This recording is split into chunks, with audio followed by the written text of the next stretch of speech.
Sandra says, how do I exercise? Well, she's asking me, how do you exercise and how did you build it up? Oh my goodness, Sandra, that's the million-dollar question. I hope at some point to really just come up with a good program, because for me as a physical therapist, this was pretty much like I knew exercising and being active like the back of my hand.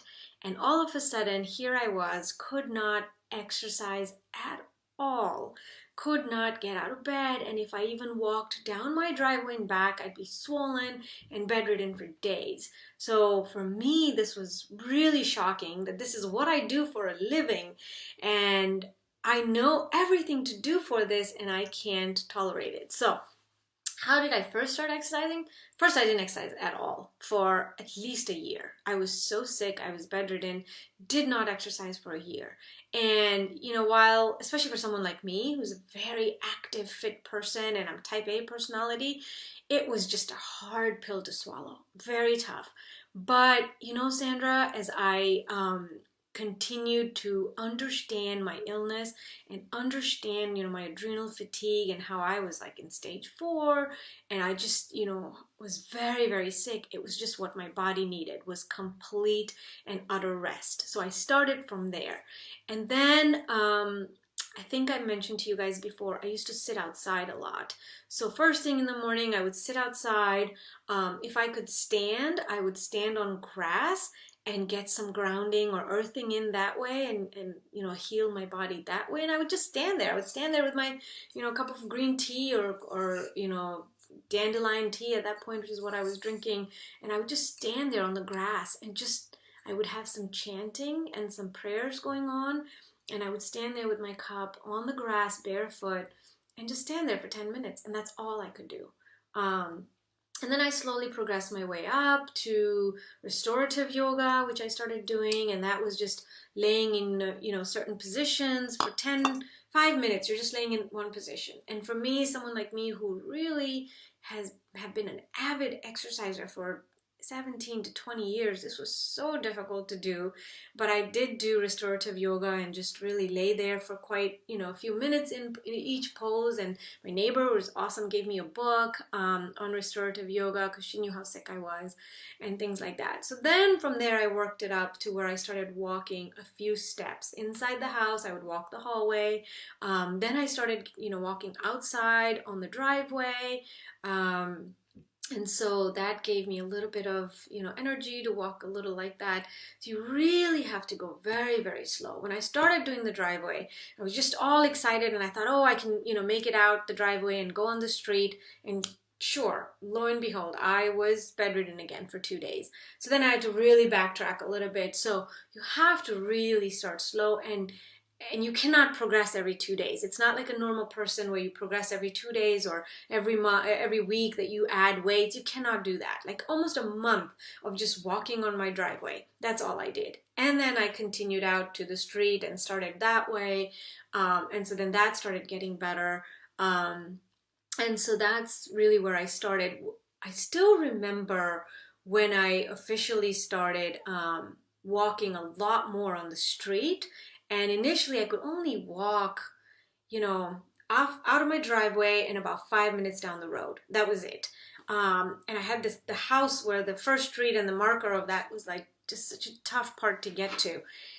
And then I continued building up from there, and I started going towards the end of the street and things like that. The other thing that I'll say is that for me, walking was the only thing I could tolerate. When I started walking a little more and started doing a little better, I started to try and incorporate some treadmill or some weights, and I crashed again.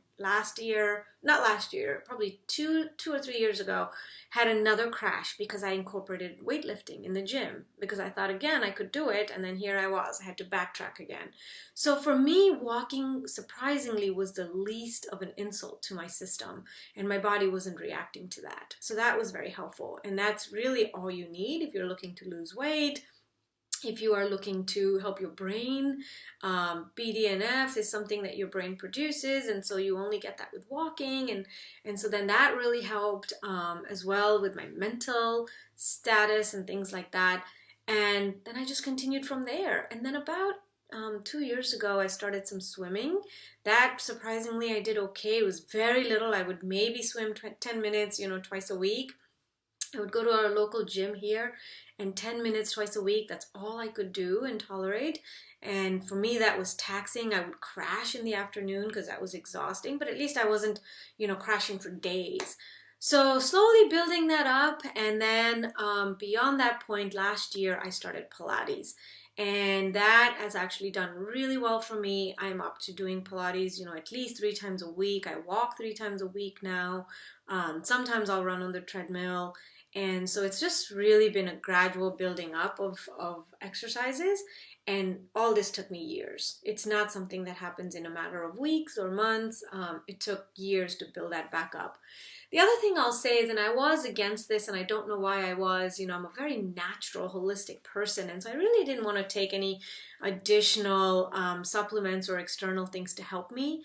But I did realize, especially when I first started walking down my driveway, and then even just making it out to that street, my legs would kill me at night. My calves would hurt, and I would be crying to my husband that my legs are killing me. And so then that's when I first started magnesium supplements, and magnesium really, really helped for my leg pain. B12, magnesium, all those things helped.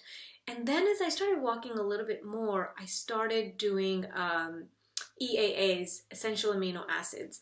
And that was also very, very helpful because that really started giving me, my body lacked a lot of amino acids. Apparently, like after you have kids, and I've had 3 back to back, you really lose the amount of amino acids in your body, and that could have contributed, to being ill. And so then I started, I'm not a big fan of BCAAs, I'm more of a fan of EAAs. And the ones I use are Kion, Kion. That's a company I really like. It's all clean amino acids, and he has an excellent brand that I use very frequently. And so I, till this day, will take 1 scoop of the Kion amino acids before I go for my walk or exercise or anything like that first thing in the morning. And then the other thing I started finding was when I started doing Pilates, I would be sore quite a bit. And so then I started some bromelain. Bromelain is a supplement that's made from pineapple. The core of the pineapple is really made from pineapples, and it really helps with muscle soreness. And so then I started some bromelain. I think I used Thorne, which is a pretty common brand. I used Thorne's bromelain, and that really helped a lot with muscle soreness. But the one thing that I had to do all along, whether I was walking in my driveway or walking even on the street very early on, I had to get in a sauna blanket right away. So the one I have that I've had for years now is, I think it's called Higher Dose, Higher Dose, DOSE. And I have used their blanket for years now. And that was the only thing that helped me. I'm not sure why. Well, I do know why. As a physical therapist, I knew that after I exercised, in my case, my muscles were not getting enough blood circulation. And so I started thinking to myself, like, what is the best way to get blood circulation to my legs and my quads, and especially if I've exercised. And so I would do the sauna blanket immediately afterwards for 30 minutes, and that would really heat me up and, really help bring blood supply to my legs and my arms. And then I would take a cold shower or do a cold plunge right after. And that would help really calm the inflammation down, because as you know, when you exercise, you're causing some tear in the muscles. And so then that cold shower or cold plunge would really help calm that inflammation down. So the only way that I could exercise and walk and do all those things is to do the sauna blanket immediately afterwards. Again, now thankfully don't have to do any of that. I'm back to, regular exercise, and quite a few times a week. I stay active at least 6 days a week. And on the 7th day, I try to do yoga. But I now use just the Joovv, Joovv, the red light therapy.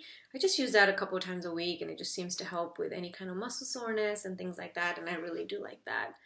So I hope that answers your question. I mean, it's just such a long progression, and I put it in like 3 minutes to try and concise it for you. But you have to be your own advocate for your own body. And so for me, I just had to see what worked.